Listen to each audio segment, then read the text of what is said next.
బిడ్డ వల్ల మీకు మంచి జరిగి ఉందా లేదా అన్నది ఆలోచన చేయండి. మీ ఇంట్లో మీ బిడ్డ వల్ల మీకు మంచి జరిగి ఉంటే మాత్రం మీ బిడ్డకు సైనికులుగా మీరే నిలవండి అని చెప్పి సందర్భంగా కోరుతా ఉన్నా.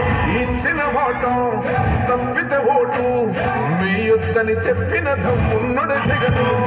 చెప్పిన మాట చెప్పినట్టుగా చేసిన మా రాజన్న కొడుకుర జగను.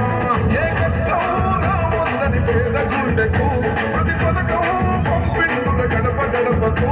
పులి గడపలో పులి పుట్టినట్టే పుట్టిండురా.